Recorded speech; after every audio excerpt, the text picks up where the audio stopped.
you've been such a successful and interesting and fascinating, provocative political analyst over the years. Thank you. I wonder what feeling you have about America today. I mean, coming here, there's a sort of sense almost that America's lost almost the will to live. It seems to be sad and lacking spirit. It seems almost as though it's rolling over and waiting to be overtaken by China and by India. Yes. The great thing about the United States and the historically magnetic effect it's had on a lot of people like me is its generosity, to put it simply. Broad-mindedness, curiosity, willingness to accept strangers, allow them to become citizens really quite easily, assimilate to their arrival.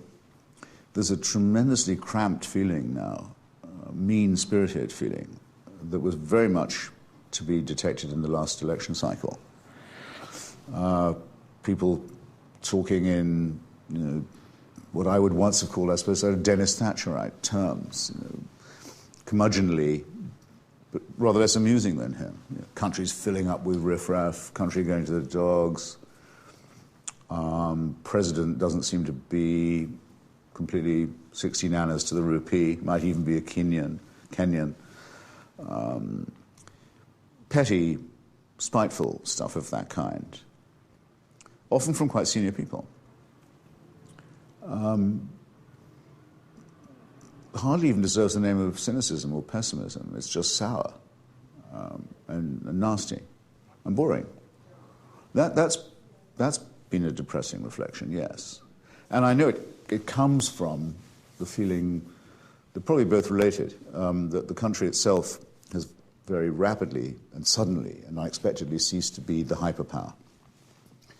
That at best it's one power among many. And second, and subliminally related to this, the feeling among, what shall we say, anything's too much of a generalization. Let's just say white Americans for now. The realization that they're not going to be the majority quite soon. They'll be the largest group, but they won't be the majority. Actually, it's already true in several states, and it's going to be true in several more. And no one quite knowing how to react to that.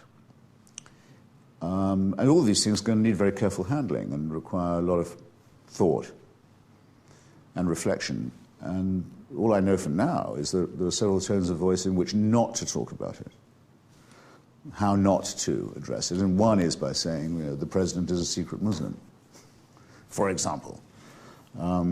Really unworthy stuff of that kind.